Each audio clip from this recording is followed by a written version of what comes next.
Emily, thank you so much for joining us and welcome to the show. Hello, thanks so much for having me. Before we get into it today, can you just tell us a bit about the work that you do and the journey that's led you to this point? So, my background, I'm a clinical psychologist and a wellbeing consultant, and I studied back in the day. I wasn't sure what I wanted to do, but I knew I wanted to work with people, and I thought psychology was a pretty good place to start.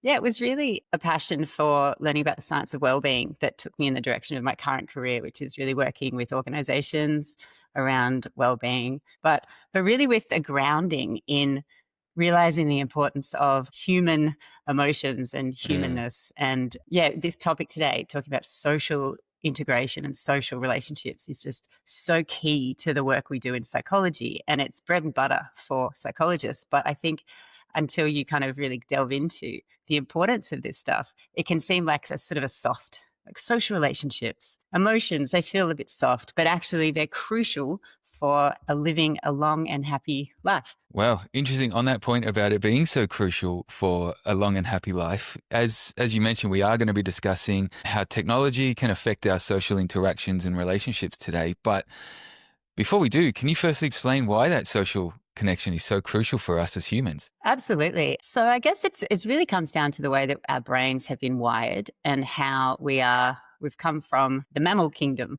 So we are bonding mammals. And there's lots of really great research about how, you know, regular interactions with people not only impact our happiness levels and our well-being, but they actually help us to live longer. There was a really great study done in 2015, and it was looking at loneliness and social isolation, sorry, can't speak, as risk factors for mortality. And they found that even having a lack of social integration or social relationships in your life was actually connected to the health risk of smoking up to 15 cigarettes a day. It's associated with double the risk of premature death compared to obesity. So all these things that we know that are health risks, we don't really think about loneliness as being a health risk, but actually it's kind of like a signal, just like your body signals when you're hungry or thirsty. Loneliness is just like that. It's a signal that we're lacking something essential for our health. There was one study that found your risk of premature death increased by 29% if Wow. you were socially isolated. And so social connection is not just something that is a nice thing to have. It's actually fundamental to who we are, to our health and well-being, and to our biology. And into the biology point of things, a really cool study looked at sort of biological markers of loneliness. And they actually found that people who had really great social connections, and they called it this cool thing, they called it cumulative social advantage. So they Okay. defined that as strong social connections among family and friends, as well as in sort of community settings, maybe religious settings, sporting settings. And they talked about it sustained over your lifetime. So that's what cumulative social advantage is. You have this connections sustained over your lifetime. And they found Right. in this study that people with higher levels of cumulative social advantage had slower cellular aging. This was like a blood-based Mm. DNA thing that they looked at that reflects your biological age and your disease risk. And they found that you had slower cellular aging, and they also found lower levels of inflammation. So this is like a physical thing that connection creates in our body. And so we are bonding mammals. We need connection. That is that is crazy. Like one of the things I've been aware of for a long time was loneliness in the elderly. And, I've often thought around how that can be addressed through different kind of initiatives, but I never knew about those real health effects. And you can, the comparison there to smoking 15 cigarettes, like that's a lot of ciggies, Yeah. in a day. And I feel like I feel like it's just not talked about much. Like I don't hear anywhere about the real health damage and risks of lack of socialization and social interaction. So living not only a longer life, but also the general biological health sense is That's all news to me right now, and that is crazy to learn about. So it seems like this is much more important than just face-to-face interactions with people. But speaking of face-to-face interactions, how would you say that the definition of social interaction itself has potentially changed in the age of the internet and social media as people get more and more of their communication, that kind of technological FaceTime with people rather than doing it in the real world? That's such a good question. I was actually thinking about that earlier today, knowing we were going to have this chat. And Yeah, it yeah. sort of, it occurred to me that I feel like it's slowly slipping away, this understanding of what it feels like to connect. And Mm, it's almost like we're replacing what we think connection is with these kind of less satisfying, gratifying ways of connecting. And like a great example is us chatting today. We're chatting over a video call, and it's mm. lovely to see your face and to connect and to see each other's, facial expressions. But there's something that gets missed when we're not physically in a room together. And I think that, and I'd love to talk a lot about that today. I don't know if you've gone out recently camping with friends, or if you've been in an environment where you're living, you're meeting up with people in real Mhm. life and having, like, I went away with some girlfriends over the weekend, and we actually spent some seriously quality time together. And the quality of the feeling that I had leaving that weekend, I was on such a high. I felt so re-energized, and I could take on the world. And if I'd had those chats over the phone or over text or over video call, it just wouldn't be the same. So I know that there's obviously a quality and a length of time there, but I think that the quality of our interactions are shifting. I don't think we're aware as a society of how dangerous it is to not be considering that kind of slowly eroding nature Mm. of the different quality of time spent. And so, I would hate to think that in the future generations grow up thinking that connection is talking to someone in a chat box. Yeah, that would be awful if that's that kind of becomes the default. And we know that the way people can read social cues, and there's even, you can misconstrue text so easily because there's no tone of voice or anything like that, which changes the communication and then potentially the entire interaction and the outcome. I can't think of how many times I've texted like my partner or she's texted me and we've reacted to like, what? And it's Yeah. something completely different because, you don't have like a You little mean laugh or what? something. Yeah, yeah, yeah. But the other interesting point there you made around camping, like I'm not a gigantic camper. Camping's not really my thing, but I do appreciate, as you said, the real slowdown of it. Like you're just so focused on the people there.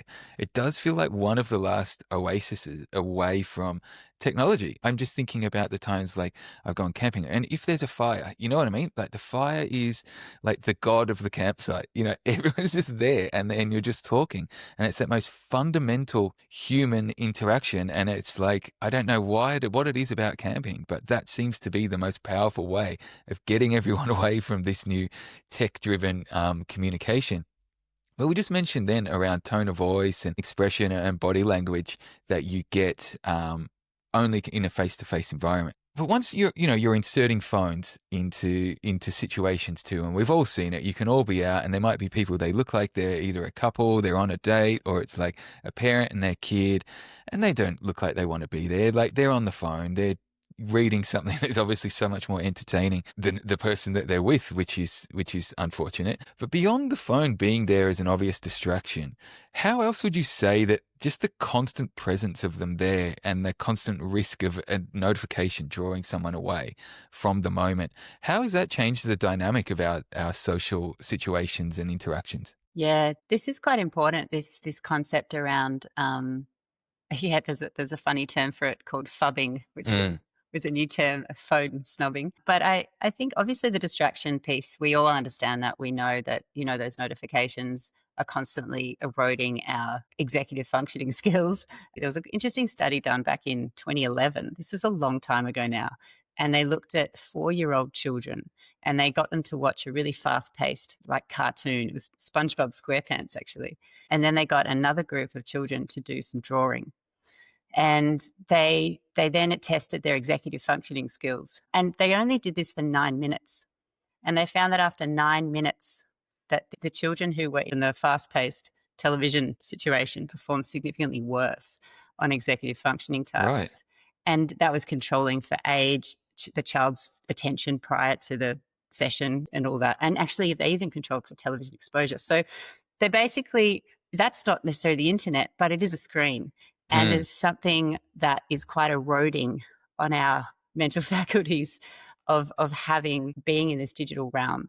And Yeah. so, but going back to the question, what is the effect of being in, being around technology and having people on their phones? Well, you know what it feels like when you're trying to talk to someone and they're, on their phone. What's your experience? Oh, look, I'm not like a big social media guy in general. So I've got far less notifications and things happening than most people. But one of the times it drives me the most insane is if I'm out for dinner, with my fiance, and she'll take a photo of something in the restaurant. Something there looks really nice, like the decor, the aesthetic, and then she'll start adjusting the photo in front of me. You know what I mean? And Yeah. and I just have to say to her, "What are you doing? Can't you do this later on?" So it's not like she's even engrossed in a chat in front of me. It's more just the fact that she's focused on the phone. Now, I don't know if that's my ego saying, hey, look how interesting and important I am, but it's more like we're here for a very limited time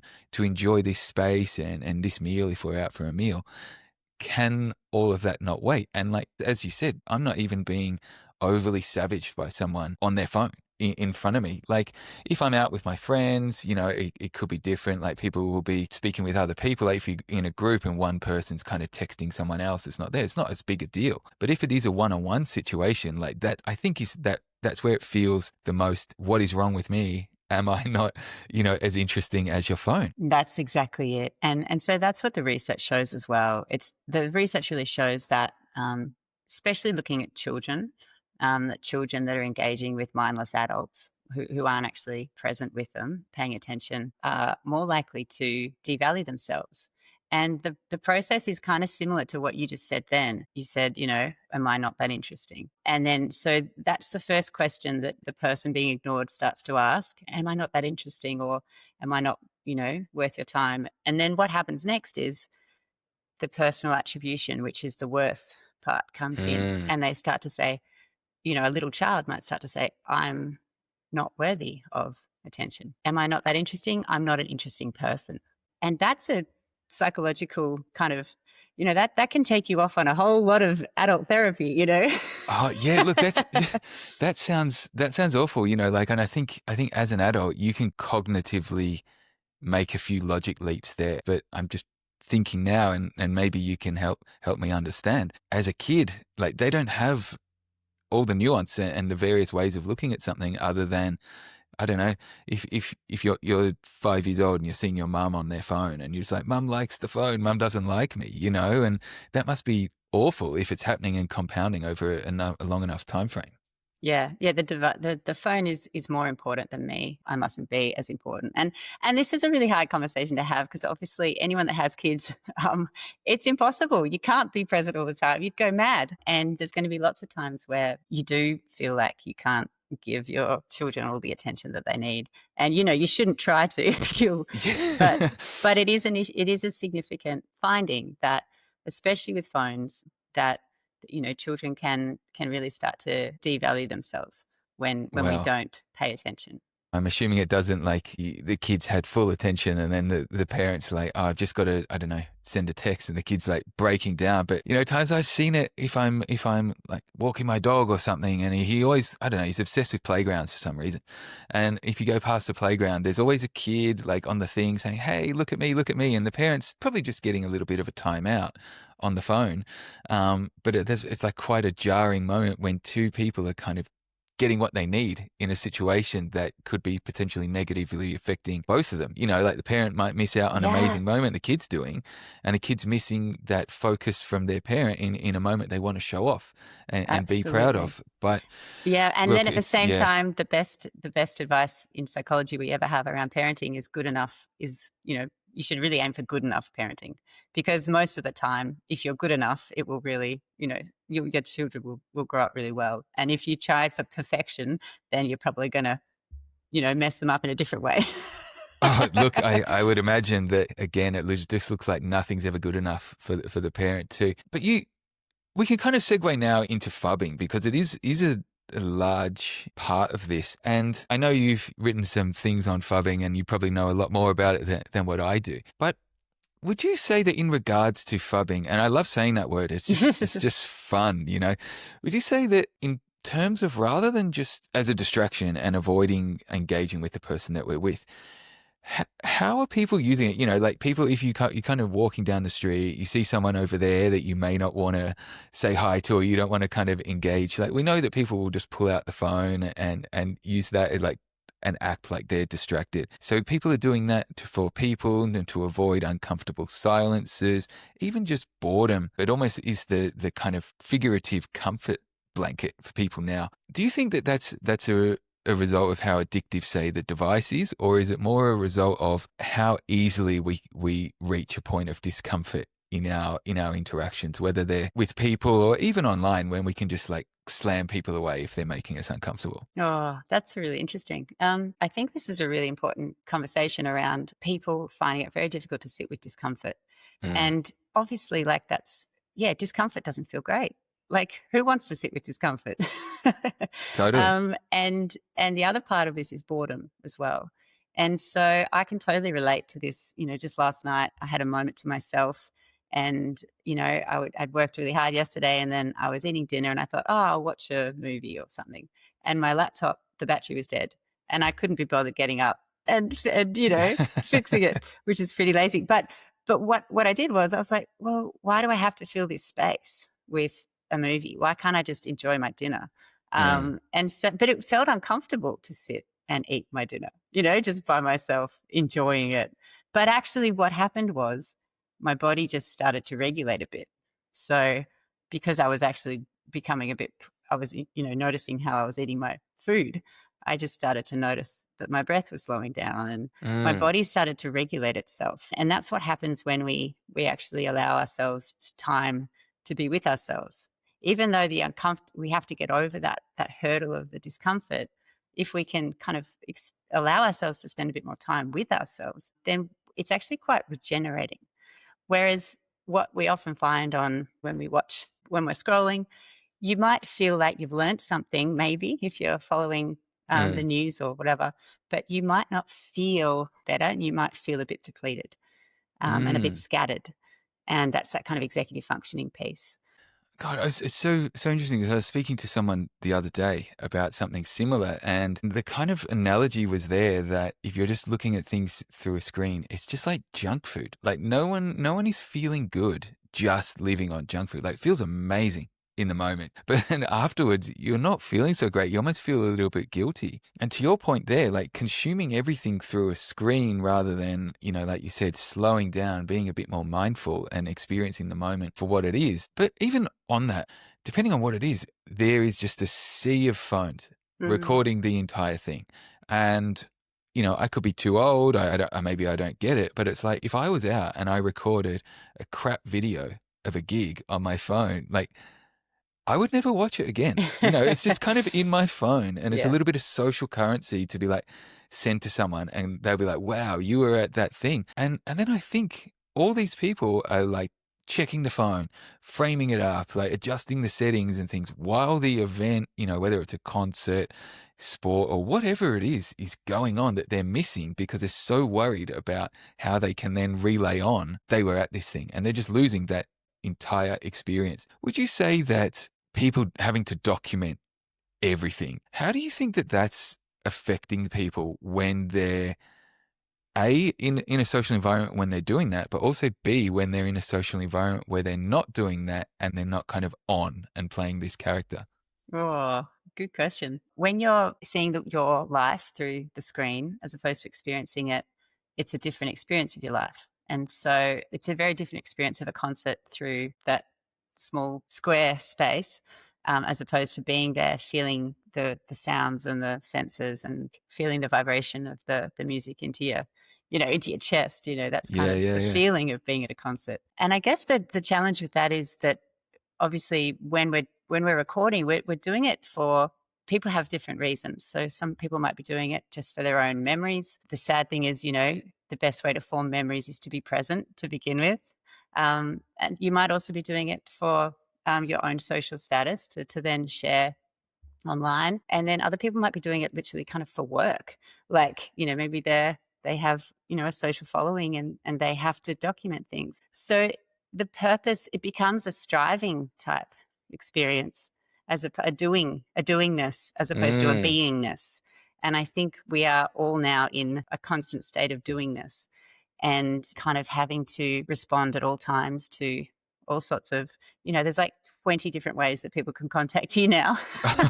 It's It's like, awful. where did that person, I don't remember that. I know I need to get back to that person, but I can't remember what channel it was on.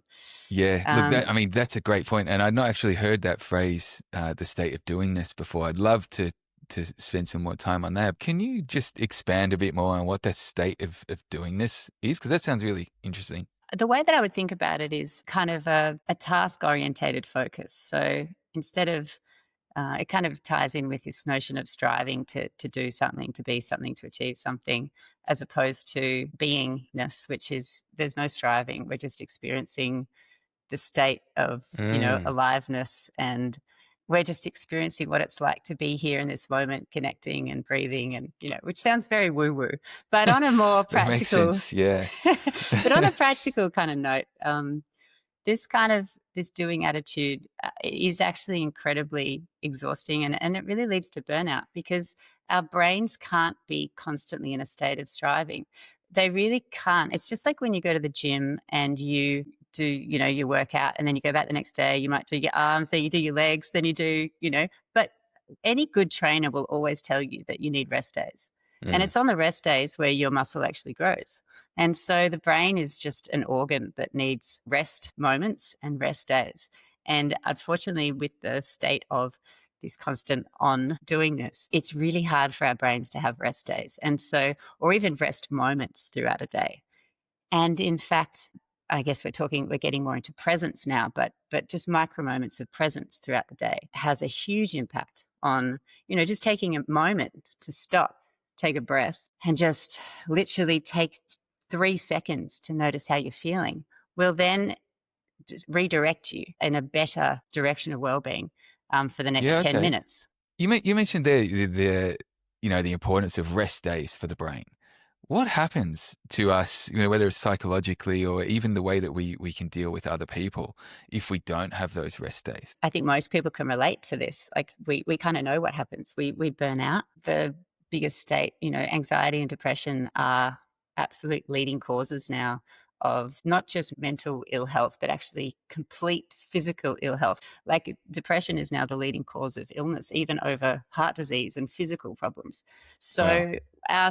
our societies are becoming more anxious, more depressed, and we're struggling to kind of navigate this, tech-based environment, and we're struggling to set our own boundaries when they're not put in place structurally for us.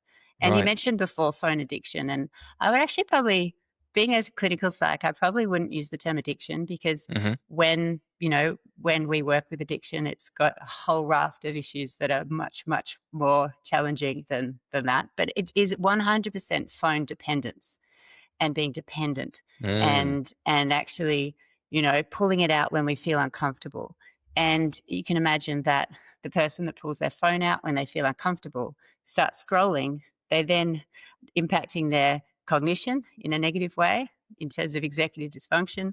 They're also impacting their health and well-being, as opposed to someone who stops and says, oh, I feel uncomfortable and I have the urge to pick up my phone, but instead I'm going to just sit. I'm just going to stay here for 3 seconds and take a breath and actually just ask myself, why do I feel this way? What is this uncomfortable feeling? Can I name it? Can I give myself permission to feel not okay right now? Maybe there's stuff going on around that means that it's absolutely okay to feel irritated or flat or angry or depressed or whatever it is. That is probably a much better way of putting it, phone dependence, because it's depending on the phone as the problem solver for so many different situations. And one of those, as you've alluded to there, was avoidance of people. And obviously it's giving us a way out of having to encounter strangers and have these spontaneous interactions with strangers, which you never know where any of those are going to go, what conversation you might end up involved in, what you're going to learn about someone, who you might meet, etc., etc. So obviously we're cutting off one of those great exploratory things about being a person out in the world with other people, and it's cutting us off from knowing what's happening in our wider communities at large. So if we're not connected to our wider communities, because we're so focused on this one little device, what if we break those connections and don't try and repair them? What can happen then? This is something I think is really powerful to talk about. And there's a researcher called Barbara Fredrickson who's doing some really awesome research around social interaction, distal relationships. So not just our close relationships. I feel like we all know that close relationships are important, familiar relationships, romantic relationships. But what she's looking at is like the furthest relationships in our lives. So the kind of the broader community relationships, the micro moments of connection you might have when you walk down the street and you smile at someone and you say hi. And she's really interested in that. And it's it's an important thing to be talking about in the current era, 2025, because her sort of very interesting take is that our connection to our broader community as a whole might influence how trusting we are of society as a whole. Okay. And the reason for that is that if you think of your local community around you, that's kind of a yardstick for how the world is. And so your close relationships, we all live in little bubbles and silos, and they're not a good example of the world as a whole. But when you really think about your community, your broader area that you live, or even broader still, this can be a really good yardstick of how the world is. And so the less time I don't know if you've ever noticed this, but I've always noticed that the less time I spend in other people's company, the more kind of you start to judge them, I find. So this has happened to me before with friends where I haven't seen them for 6 months and I start to maybe create some judgments in my mind, very, not hardcore ones, but just subtle judgments. And then when I see them in person, I remember all their qualities and their energy, and all those judgments dissipate. And I don't know if you can relate to that, but I Yeah, no, really, yeah. no, totally, and it's very true. Like we all do it, and I either catch myself out about it, and I think to myself, you're judging scenarios and stories that you've created about a person. So you're judging them on a figment of my own imagination that actually hasn't even happened. But where I guess my brain goes with this now is if you are avoiding all those people, as you're kind of touched on there, you're creating an entire societal situation that may or may not even exist, which must be incredibly damaging mentally for people. That's a really cool way of putting it. But yeah, absolutely. And so when you think about our general lack of connection to our local communities these days, and then you think about algorithms of social media, which are really biasing us towards certain emotionally activating content, really algorithms, run off rage and fear. It really seems like that combination seems to be leading us as society into more divided and siloed places. And so this is a real fear that I have, and a concern that we should be thinking about and addressing, that community engagement, community outreach, it's not a fuzzy, lovely, woo-woo thing. It's actually the sort of the fabric that our society is built on, to be able Yeah. to connect with each other, to see other people as humans, and to see their strengths and weaknesses. And one of the big things we haven't touched on today, but the biggest thing I think we get from being in a physical space with another person is we get a physical feeling, a shared sense of resonance. And so this is work that Barbara Fredrickson, again, has been doing around something she calls positivity resonance. And so she defines this as micro moments of connection characterized by having a shared positive feeling together. So when you laugh together with someone, or when you do something silly, or when you talk about something that you care about, it's not just a cognitive engagement, it's actually a physical feeling, a resonance or a positive affect, she calls it. And this actually happens when we actually engage in real life with people. There's research that shows that we have this sort of biological synchronicity that happens. So the physical state of being with other people allows us to feel things. Whereas, and the great example of this is when I'm working in, when I run wellbeing workshops in sort of corporate spaces, in the past, I've often done an exercise created by a mentor of mine called Craig Hassett. And this exercise is really telling. What you get people to do is you get them to stand next to each other. So one person is going to share something that's really like a proudest moment of their life. And then their partner is instructed to listen while at the same time doing something on their phone. Right. And you're really saying, now, I don't want you to pretend to do something on your phone. Like, I'm sure you've got an email to send or a message to write. Like, actually do something on your phone. But at the same time, I want you to listen to what this person, their proudest moment. And so they do this. And it's hilarious because everyone, like, the energy in the room just drops. Right. And everyone just, like, you can tell it's awful for everyone involved. And then when you debrief them, you say, okay, so what was it like for you to share your proudest moment? And the person says, oh, look, I kind of forgot what I was saying. Like, I couldn't actually think about the scenario because I couldn't get into a rhythm because there was nothing there to meet me. And I actually was struggling to even communicate. And then the other person says, that was really stressful for me. I was literally switching back and forth between both the conversation and my phone. People say I started typing what they were saying into my text to my partner. You know, like they literally couldn't multitask. Oh, that's really interesting around the proudest moment, you know, because it is a moment of vulnerability. Because it's like if you're trying to recount your proudest moment, like you are putting yourself personally out there to be judged on what you consider your own proudest moment.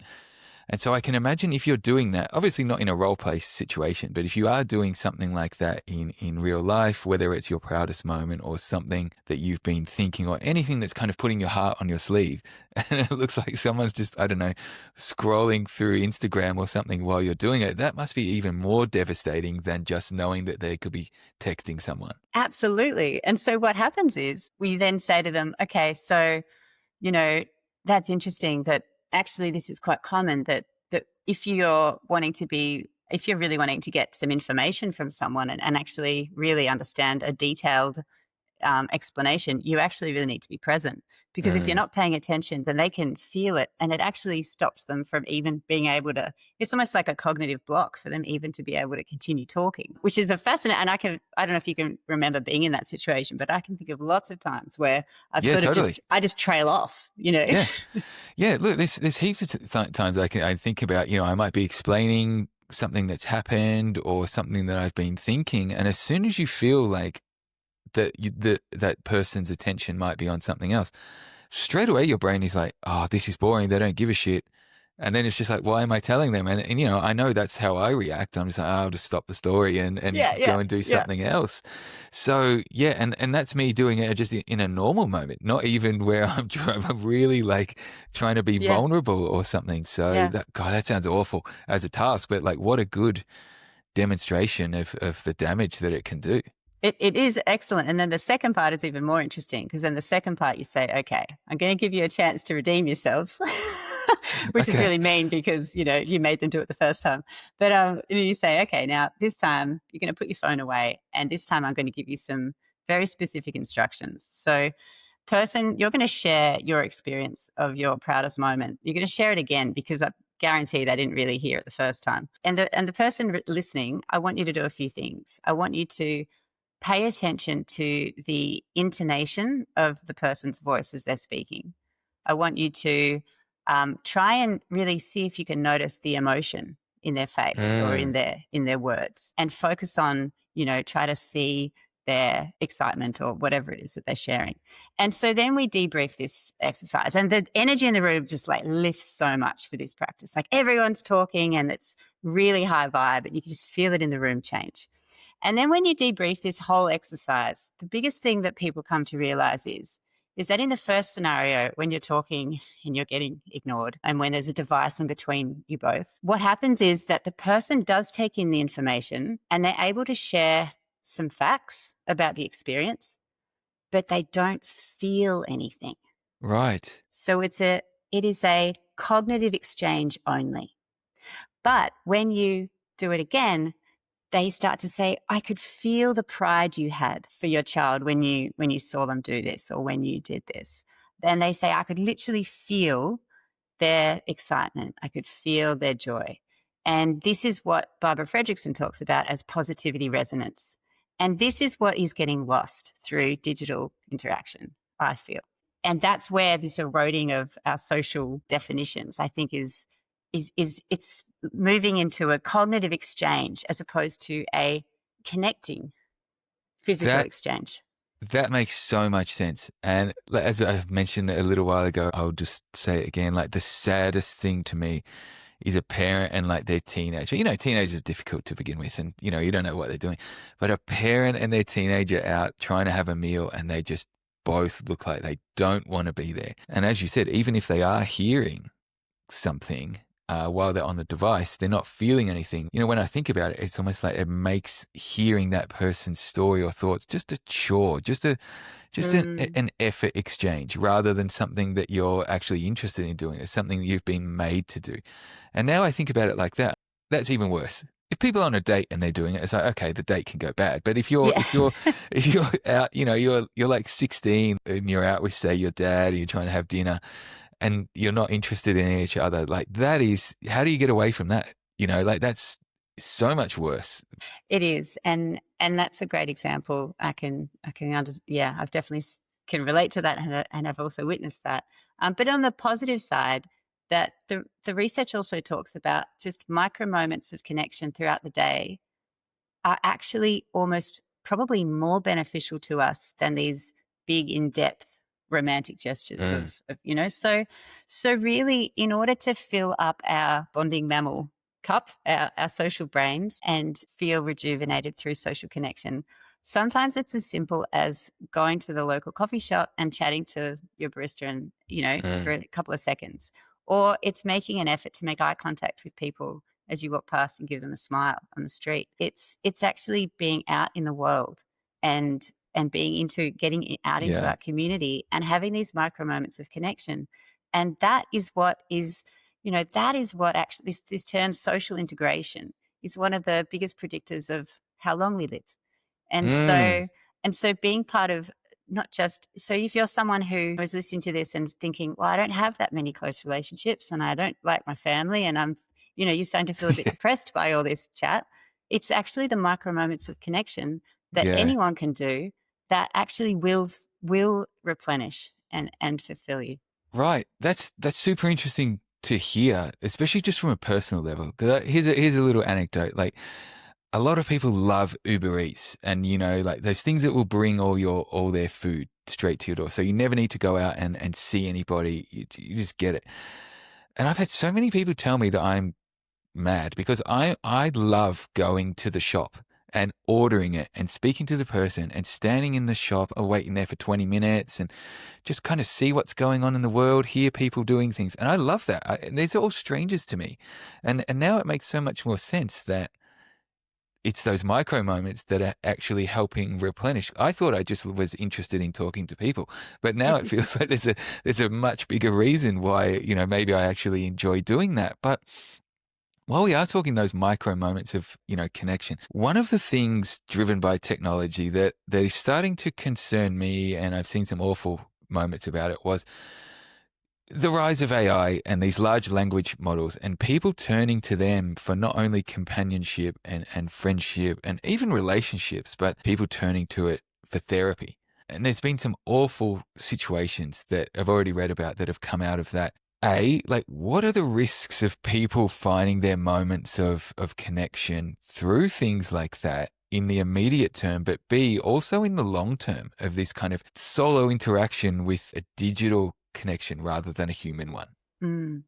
That's a great question. I actually think that AI sort of therapy tools can actually be quite useful for certain people who maybe you've got social anxiety. You're not about to go out and meet people, and it's much, much better to get some insights from someone from the comfort of your own home. But what I would argue is that you're not actually getting connection there. What you're Hmm. getting is insight, and insight's really useful. So it is helpful to kind of go back and forth with a large data set that can tell you information that might be useful and relevant to you. But it isn't actually in my book. I would say that isn't. You're not getting connection. You're getting insight, and so I would be looking for connection elsewhere. Mm. No, that makes sense. And I guess what kind of concerned me about that is, when I've read stories of someone that might have, as you said, they're lonely or whatever, and they turn to chatbots or large language models as their companion, and then you're eventually going to have a breakup, and it must feel like you were one to one with this thing, and it was getting all of your attention. It was hearing everything you were saying. The only thing that's kind of acknowledging you in that way, and then if it might turn on you, and it just feels so much worse. But it was a good point there that you raised around using it to find insights and maybe things you may not realize about yourself, or whether you're using it for just fact finding or even therapy. What would be some good examples of people using those tools in a therapy sense?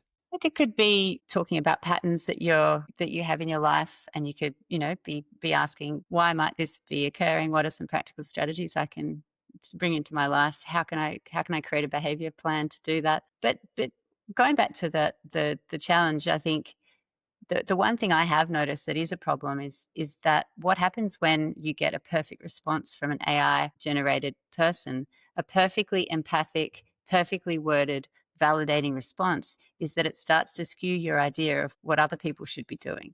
And so often people can start to feel like, well, why doesn't my partner validate me the way that you do? Or, and it can actually, Mm. I think we need to be mindful that we're all human and that we're not actually able to always be perfect. So that is the response you will get. It's good to learn how to communicate effectively, but you can't expect that. That's super interesting, and it's made me realize that I have seen and read about things where, I don't know, maybe it could be like a wife saying, "My husband doesn't get me as well as this chatbot does," or vice versa. And I look at that and I'm like, this seems insane to me. She's just going to take the data you're giving it and give you like a real factual answer, rather than those nuances of a person, which I'm sure Well, can bring its own problems. well, the chatbot doesn't have its own triggers, its own life experience, its own issues, its own physical experience of you in the moment to go back on. And so there is definitely a problem where chatbots or AI systems definitely are trained to kind of be agreeable. So they're definitely are trained to kind of say, yeah, I can't believe you did that. And like it can send you off on a route of actually validation that maybe isn't accurate. It isn't accurate critical thinking. Maybe Yeah. you need to actually own your own, maybe there was something that you need to look at for yourself. And so that also could be an issue that we're starting to see.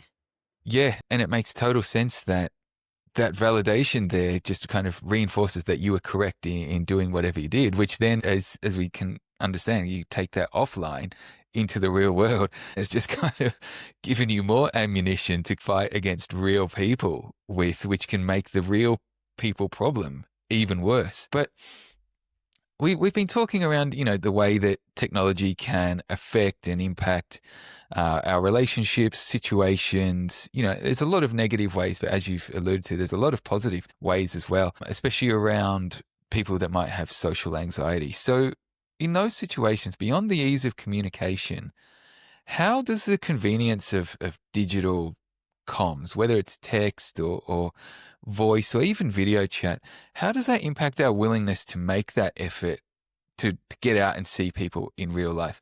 I can understand, obviously, if you've got social anxiety, that can kind of break the ice a little bit and connect you with people that you may not have been able to encounter otherwise. Absolutely. There's so many examples of, I mean, we've talked about a lot of cons, but there are a huge amount of pros from the kind of, we're not getting, so as long as we're recognizing we're not getting the felt positivity resonance experience necessarily from digital interaction, but we are getting information. We're getting connection in a broader sense. A great example would be, the more recent activism in Gaza, the flotilla, and Mm. the social media coverage of that, which then allowed people to in person go to the airport and greet these heroes as they come back off the flight. And that was organizing and getting groups of people together over common causes. And so there's an amazing amount of organization that can happen through connecting online.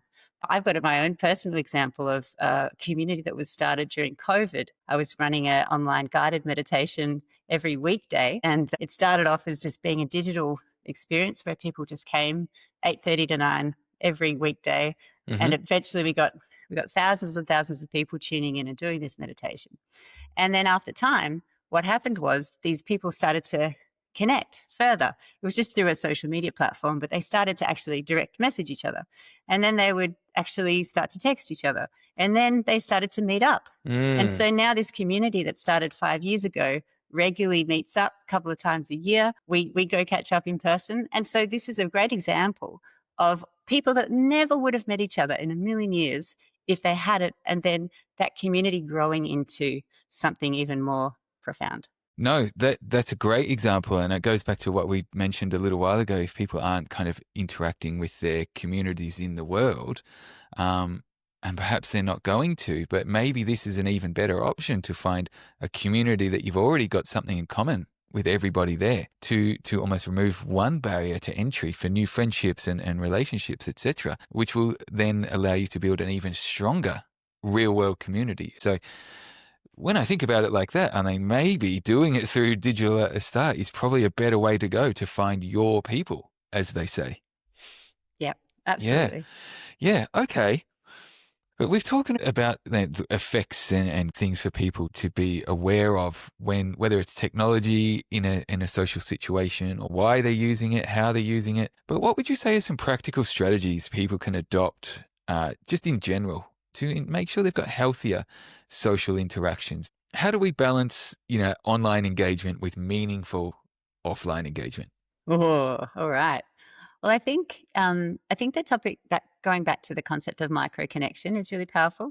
So I would argue that understanding the research and everything we've shared today, and realizing that your your mental, emotional, and physical health depend on social integration.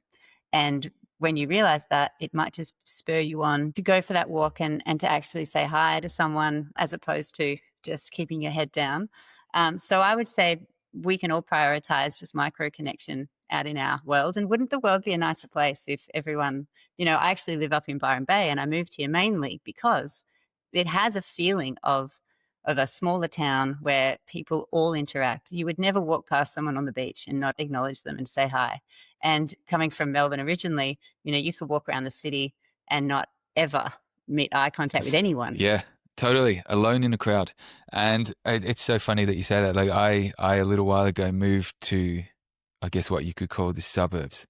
I moved out of the city, and the first thing we noticed when we moved here is like everyone you pass in the street will say hi to you. And it's so nice just to be like, I remember speaking to my friends, and they're like, what is it like living in the suburbs now? I'm like, it's amazing.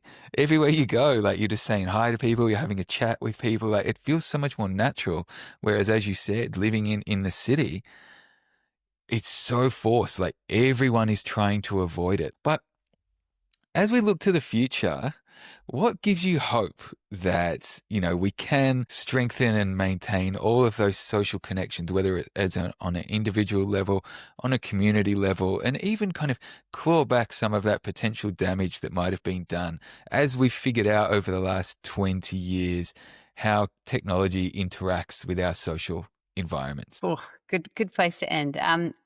What gives me hope is actually the generations coming up. I know a lot of people talk a lot about the next generations as being really device heavy, but my experience is actually that they're able to integrate technology in a way, but they're also pretty aware of some of the pitfalls. And I actually, research in America showed that social media usage has gone down in the Yes. last little while. So what is happening is people are actually rejecting.